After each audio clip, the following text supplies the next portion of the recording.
Hola, ¿qué tal? ¿Cómo están? Espero que muy bien. Luego de todo lo acontecido, seguimos acá, por supuesto, conectados con cada uno de ustedes, brindándoles herramientas valiosísimas para avanzar con toda esta dura situación que hemos vivido los venezolanos el último mes y sin duda alguna un hito que quedará en nuestros recuerdos, ese antes y después del terremoto. Así que aquí estamos para acompañarlos porque nosotros estamos con ustedes y ustedes, por supuesto, cuentan con Televen. Desde ya ponemos a su disposición las redes sociales de este espacio Palabra Cierta Piso Televen. Televen TV, la de nuestro canal, y la mía, que es Zambrano Miguel. Ahí estamos siempre atentos a todos sus comentarios, sugerencias o recomendaciones. También te recuerdo que con Televen Max lo tienes todo, así que disfruta ya de nuestra nueva opción de streaming, Televen Max. Entra en televenmax.com.pe, descarga y disfruta de hasta 100 canales, sin cableado, sin instalaciones y sin decodificador. Televen Max, aquí nos vemos. A ver, frente a una gran tragedia en la sociedad, muchas veces espera una reacción inmediata y visible, lágrimas, gritos o un dolor desbordado. Es lo que culturalmente entendemos como normal. Por eso, cuando alguien atraviesa un evento traumático y permanece en calma, inmóvil o sin soltar una sola lágrima, la mirada ajena suele ser dura. Surge el juicio apresurado. ¿Acaso no le importa? ¿Cómo puede actuar tan frío? Sin embargo, confundir la falta de lágrimas con insensibilidad es un error muy común. Lo que ocurre en esos momentos no es falta de afecto, sino un mecanismo de protección extremo, el bloqueo emocional. Pero ¿por qué nos congelamos? Ante un impacto demasiado fuerte, nuestro sistema psicológico activa una especie de mecanismo de emergencia. Es como si la mente, para evitar colapsar ante un dolor que no puede procesar de golpe, bajara la palanca principal. El cerebro nos anestesia temporalmente para permitirnos seguir funcionando y resolver lo urgente o simplemente sobrevivir a las primeras horas del impacto. No es que la persona no sienta, es que su mente está dirigiendo el golpe en modo pausa. A corto plazo, este congelamiento es totalmente natural y saludable. Funciona como un amortiguador que evita que la realidad nos rompa en mil pedazos en el primer segundo. Claro está, ¿no? El problema aparece cuando ese escudo se queda puesto de forma permanente. Si no nos permitimos conectar con la emoción, con el paso del tiempo, ese dolor guardado busca otras salidas. Ansiedad, insomnio, irritabilidad o malestares físicos. Lo que al principio nos protegió con los meses puede empezar a pesarnos. Aprender a no juzgar las distintas formas de procesar el dolor, tanto el propio como el ajeno, es un paso clave para acompañar mejor en momentos difíciles. Pero, ¿dónde está el límite entre un freno protector y un problema que requiere apoyo? ¿Cómo podemos ayudar a alguien que se ha quedado congelado tras una pérdida? Para responder a esto y entender mejor cómo funciona nuestra mente en momentos de crisis, hoy nos acompaña en el estudio una especialista en la materia, ella es psicóloga venezolana, así que felices de recibir acá en el estudio de Palabra Cierta a Bárbara Pacheco. Bienvenida, Bárbara, pasa adelante. ¿Cómo estás? ¿Cómo andas? Hola, Miguel, muchas gracias por el espacio, gracias por la oportunidad de hablar de lo que nos está pasando a muchos. Mira, hoy definitivamente es súper oportuno hablar de esto y quiero comenzar con lo básico, Bárbara. ¿Es natural entonces que tengamos un bloqueo emocional ante una adversidad tan difícil como, por ejemplo, el doble terremoto del 24 de junio? Como tú mismo lo has dicho, es un mecanismo de supervivencia primitivo. Cuando hablamos de primitivo es porque es natural, es humano, ¿ok? Ante una tragedia como esta, de esta magnitud, el cerebro es tan inteligente que busca la forma de protegernos de un dolor que en el momento no podemos procesar.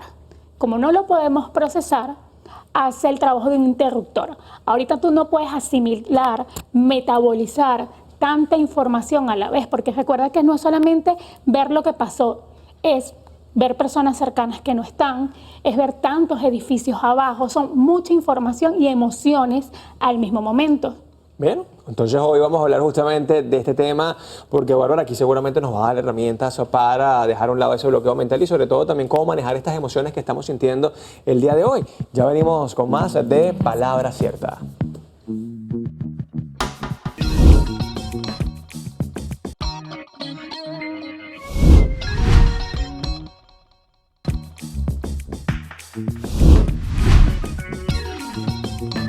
Recomendadísimo.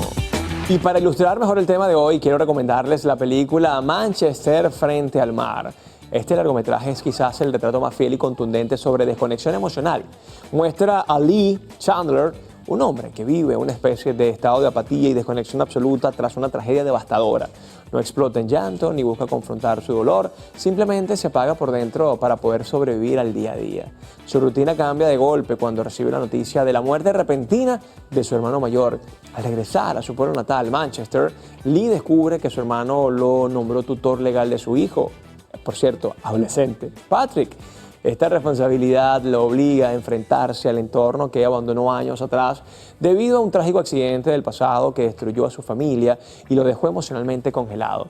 A lo largo del relato, Lee intenta cuidar de su sobrino mientras lidia con el dolor insoportable que se niega a exteriorizar.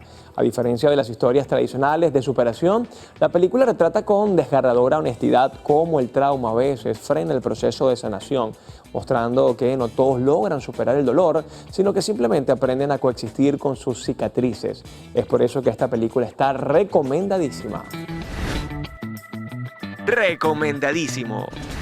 Y seguimos con más de Palabra Cierta, listos para conversar sobre el bloqueo emocional tras una tragedia con nuestra gran invitada de hoy. Ella es Bárbara Pacheco, psicóloga venezolana. ¿Cómo estás, Bárbara? Bien, gracias de nuevo por este espacio. Mire, yo feliz de tenerte acá porque sin duda alguna es un tema muy importante y no solamente post-tragedia, ¿no? Puede ser incluso después del fallecimiento de un ser querido, puede ser incluso cuando me botan del trabajo, cuando pierdo mi casa, ¿no? O sea, cualquier suceso doloroso, fuerte, puede generarnos justamente un bloqueo emocional. Es una respuesta humana ante un dolor que no podemos procesar en el momento. Y sucede mucho en los duelos, cuando perdemos algo que para nosotros es muy preciado, que genera un dolor profundo. La respuesta humana primitiva va a ser: voy a bloquear esta emoción. Y si yo vengo con un antecedente donde yo no sé expresar mis emociones y venimos a una sociedad donde tenemos que ser fuertes, entonces como la respuesta más humana es bloquear lo que estoy sintiendo. Y este bloqueo me imagino que es algo que viene del reptil, ¿no? Debe venir por ahí ese cerebro triuno, o sea, es automático. Es primitivo. Es primitivo. Si buscas en las teorías psicológicas. Simplemente es como que me bajaron el breque, pero en algún momento ese dolor otra vez florece, Bárbara. Sí, lo recomendable es que podamos conectar con el dolor, que podamos conectar con nuestra vulnerabilidad. Esta primera respuesta es una medida de afrontamiento, ¿ok? ¿Por qué? Porque la necesitamos para resolver. El bloqueo emocional es un mecanismo que nos permite resolver en el momento. Por ejemplo, cuando muere un familiar, necesitamos bloquearnos emocionalmente para resolver todo lo que es los eventos funerales, todo lo que viene con eso. Claro. Asociándolo con este evento, bueno, mucha gente todavía está resolviendo, mucha gente todavía está buscando familiares, muchas personas no han podido hacer un funeral.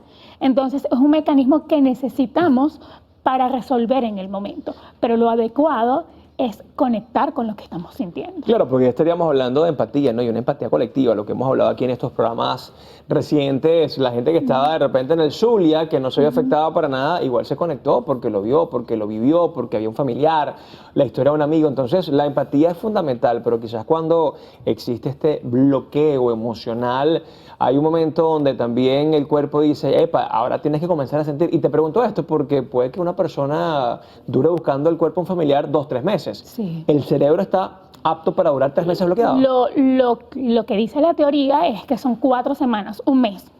Ese es el tope. Que el cuerpo necesita resolver. Ya luego necesitamos conectar con lo que estamos sintiendo, conectar con la pérdida, empezar a elaborar el duelo. O sea, hay un lapso de un mes para uno bloquearse y bueno, es válido. Ya después no. Claro, es como para resolver, para hacer lo que se tiene que hacer moverse, en el momento. Activarse, tomar decisiones. Pero luego el cuerpo necesita reposo y empezar a asimilar, elaborar la pérdida, conectar con lo que está pasando, porque si no caemos en una fantasía que muchos vivimos, y me incluyo porque soy parte de esto que está pasando, y es como ver todo como una película, ¿ok? Como que lo estoy viendo desde afuera, porque si lo veo desde adentro, me abrumo, me desplomo. Y está pasando mucho en las personas que viven en La Guaira, esta desrealización. Lo veo como una escena fuera de mí, porque si lo vivo en primera persona, no puedo. No voy a seguir avanzando como lo estoy haciendo. Lo que estamos viendo, Bárbara, hoy con tantos familiares, con rescatistas en La Guaira, y quiero que hablemos primero de los familiares para luego tocar el tema de los rescatistas, ¿no? Es justamente un bloqueo emocional. Yo bajé unas 5 veces, Caté la Mar, estuve en Caribe, estuve en Tenaguarena, en Caraballeda, y veía esas familias que tenían allí a papá, mamá, hijos enterrados. Incluso ya algunos ya le habían dado la noticia de que estaban muertos, y aún así estas personas estaban allí con pie de plomo. ¿Eso es parte del bloqueo emocional? Claro. es el mecanismo que necesitan para hacer esto, rescatar a mi familiar, Claro. rescatar a la persona que amo. Y realmente la pérdida viene cuando ya dejo de hacer todo esto. Parece paradójico, pero la misma búsqueda sostiene a la persona. Claro. Porque de alguna forma estoy haciendo algo por ese ser amado. Hay un propósito. Claro, pero la verdadera pérdida es cuando encuentro el cuerpo, cuando lo tengo que entregar y me entregan las cenizas, ahora cómo es mi vida. Ese es el verdadero duelo. Quiero tocar ahora el tema de los rescatistas para luego, obviamente, hablar de cómo dejar a un lado ese bloqueo emocional y qué tan sano es, obviamente, trabajarlo, ¿no? Y qué tan importante. Los rescatistas que le estábamos comentando ahorita, Bárbara, son personas, la mayoría espontáneas. Sí. Personas que no tienen mayor conocimiento de primeros auxilios psicológicos, no son psicólogos tampoco.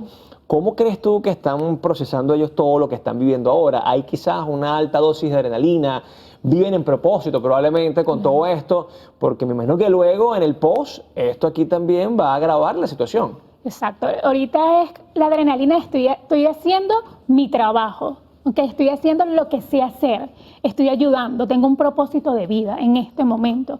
Pero la realidad para ellos va a ser muy traumática cuando haya pasado este propósito y me toque ver a mí qué quedó de mí, de esta situación, cómo marcó esta tragedia mi forma de ver la vida. ¿Okay? Y es necesario que cada rescatista se permita ser ayudado. Claro. Porque no es lo mismo lo que nosotros estamos viendo a lo que vio cada uno de ellos. En las imágenes pueden padecer insomnio, ataques de pánico, angustia, porque ahí es donde empieza la mente a procesar todo lo que vio. Incluso he escuchado casos, no solamente de rescatistas que están llorando y piden permiso, ¿no?, para irse a los campamentos y los refugios a llorar, a drenar, sino que también he escuchado que están alucinando algunos ya, ¿no? Ya hay unos que sufren de alucinaciones. Estoy viendo, estoy sintiendo. Porque es un agotamiento extremo. Claro. Y que es necesario, no tienen la conciencia de parar, de tener primeros auxilios psicológicos para poder reconocer que, bueno, que ya necesito ser ayudado, que paso de ser rescatista a también necesitar. Por supuesto, a ser prácticamente una víctima emocional de todo lo que está ocurriendo ahora. Bárbara, ¿es más fácil el bloqueo emocional cuando es un tercero a cuando es un familiar, cuando es el papá, cuando es el hermano, cuando es el hijo? No sé si es más fácil, ¿ok? Yo creo que todos en algún momento pasamos por un bloqueo emocional cuando el dolor es muy profundo. Para el que lo vive en primera persona porque perdió a alguien cercano, creo que el bloqueo emocional puede durar más. ¿Okay? Porque conectar con la realidad de que no tienes a tu hijo, conectar con la realidad de que no tienes a tu mamá. Yo te comentaba que fui a un centro comercial y todos los de Las Guairas nos encontramos sin saber que nos íbamos a encontrar y había mucha gente que había perdido personas muy cercanas y cualquiera que no conoce la realidad juzga. Como esta persona está aquí si se le murió su hermana, Claro. un ejemplo. Y realmente es un bloqueo emocional que es supervivencia dentro de tanto dolor. O un duelo quizás también mejor gestionado, ¿no? Que pudiésemos hablar también de eso en la próxima parte. Y quiero además, Bárbara, que desarrollemos cómo lograr que este bloqueo emocional no nos pase factura. Importante. Y también entender la otra parte, las personas que no se bloquean emocionalmente, sino que desde el inicio ya automáticamente son muy susceptibles a Son la más situación. vulnerables. Vale, ya venimos con más de Palabra Cierta.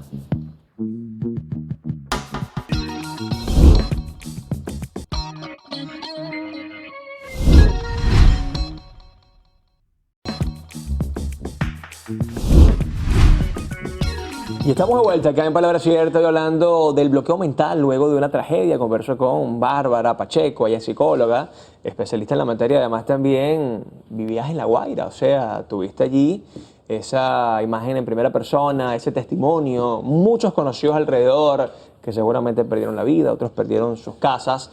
Y pudiste ya como psicóloga justamente analizar que hay personas que tienen esos bloqueos emocionales. No, y pasaron yo por lo mismo. Y también, ¿no? Por ese bloqueo Y la emocional. gente que es más vulnerable. Sí, señor.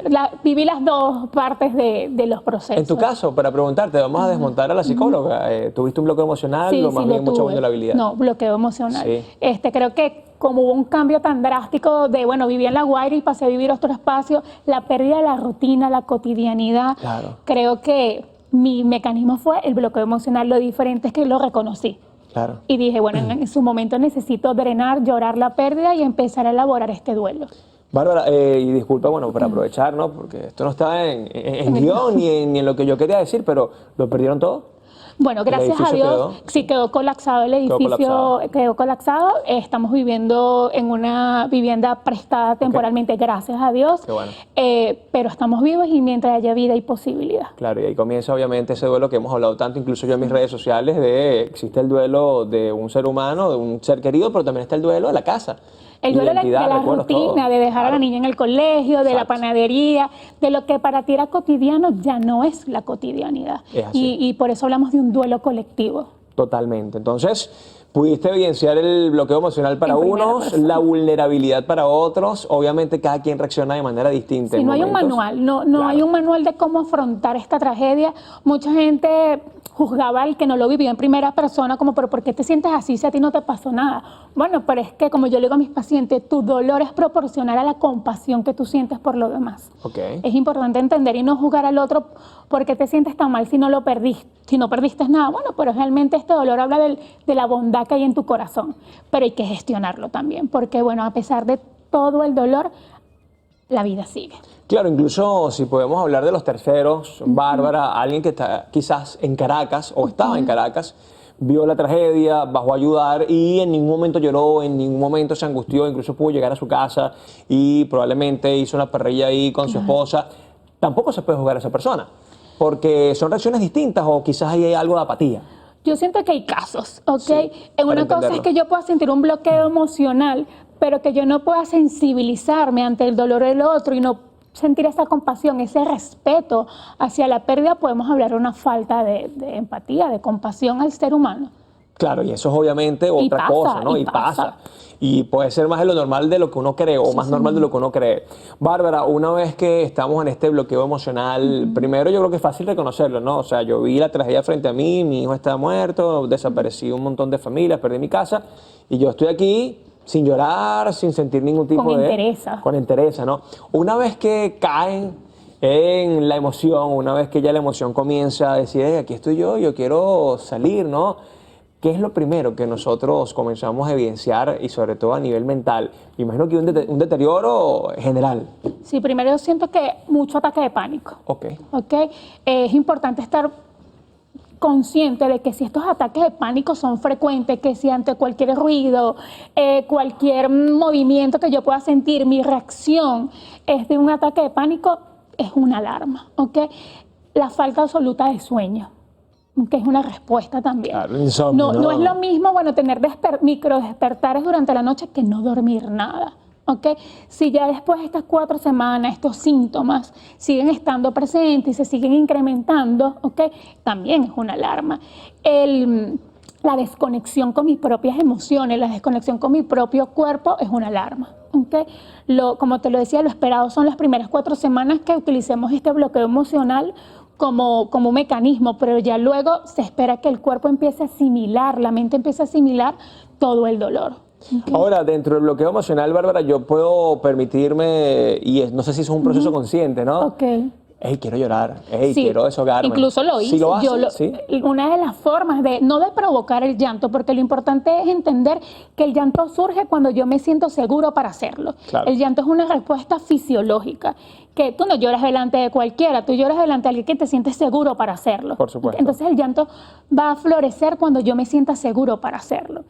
Pero llega un momento, por ejemplo, en mi caso, yo busqué sensibilizarme porque ya la angustia, el nudo en la garganta era muy constante. Entonces, ¿cuál es la recomendación? 1, escuchar música que pueda sensibilizarte.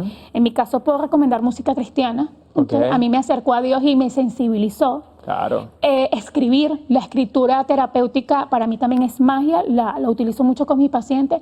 Escribir sobre lo que estoy pensando, escribir cómo me siento, cómo escribir, narrar lo que viví, como si fuese un cuento, narrarlo, ayuda a la mente a procesar lo que viviste. Siendo primera o segunda persona, como lo hayas vivido, pero escribir el cuento, el cómo yo lo viví, ayuda a procesar y a sensibilizar. Un storytelling, pues, de lo que sucedió y obviamente con un fin terapéutico. Ayuda a sensibilizar y entender por qué me siento como me siento. Hablaste de la música y yo creo que hace poco puse un post, ¿no? Y decía que hay una canción, hay poder en la oración, que en todos los videos aparecía. Y después había una de Humus, creo que se llama, que eran la de los momentos, las fotos, los recuerdos. Esa música tan nostálgica y tan melancólica, yo creo que despierta eso, ¿no? Nos sensibiliza. Y es terapia, para ir drenando. Pero probablemente en ese interín también tú dices, hey, nuevamente debo salir a buscar a mi familiar. Eso. Nuevamente debo liberar las ayudas para que los rescatistas sigan ahí trabajando. O sea, sí puede haber un proceso consciente de bajo el switch, subo el switch. Y es que todos los procesos terapéuticos necesitan esfuerzos conscientes. Eso no va a venir de la nada. Claro. Yo necesito hacer un trabajo consciente. Es donde voy. Tiene que haber voluntad para desbloquear. Tiene que haber voluntad por parte de la persona que lo está padeciendo. Por eso es recomendable que si yo siento que no puedo llorar, que no puedo mostrarme vulnerable, buscar ayuda psicológica. Y es aquí donde nosotros estamos haciendo un gran trabajo desde la salud mental, porque creo que hoy más que nunca, y te lo decía hace rato, requerimos de los psicólogos venezolanos, requerimos de los psiquiatras venezolanos, porque lo que vivimos, yo creo que esto marcó un antes y un después. Ya para ir finalizando, Bárbara, esto que estamos viviendo los venezolanos, este bloqueo emocional, una vez que despertemos de él, ¿qué debe hacer la persona? ¿Qué debe hacer la colectividad? Sobre todo hablando de estas emociones como la nostalgia o la melancolía. ¿Es avanzar sin recordar lo que pasó? ¿Es recordar lo que pasó para ser agradecidos? ¿Cómo lo ves? Una de las cosas que yo trabajo en la terapia cuando trabajamos duelo, porque en este caso hablamos de un duelo colectivo y un duelo personal, es entender que la vida sigue aún sintiendo mucho dolor. ¿Okay? Mi frase que utilizo con mi paciente es, no vamos a hacer las cosas, no esperar a hacer las cosas cuando nos sentimos bien, sino hacer las cosas para sentirnos bien. Es entender que continuar no es olvidar lo que pasó, que continuar también es honrar la vida que tenemos hoy, y que continuar implica entender que, bueno, vamos a andar con nuestro dolor por un tiempo y que podemos ser funcionales aún con un dolor. El ser humano tiene la capacidad de continuar a pesar de sentir un dolor profundo. Bueno, y esta reflexión me encanta. Te agradezco, Bárbara, tu presencia acá. Gracias. En Palabra Cierta, ya para despedirnos, en redes sociales, donde la gente puede ubicarte y conocer más de este tema tan oportuno el día de hoy. Bueno, mis redes sociales por Instagram es Bárbara Pacheco. Bueno, por allí me pueden encontrar. Muchísimas gracias, así que Dios siga bendiciendo tu bonita labor y bueno, que consigan todo eso que de alguna manera nos hace reconectarnos con el futuro positivo, ¿vale? Gracias, muy amable por el espacio. Nos despedimos. Cuídense mucho, pórtense bien. Esto fue Palabra Cierta. Chao, chao. Dios les bendiga.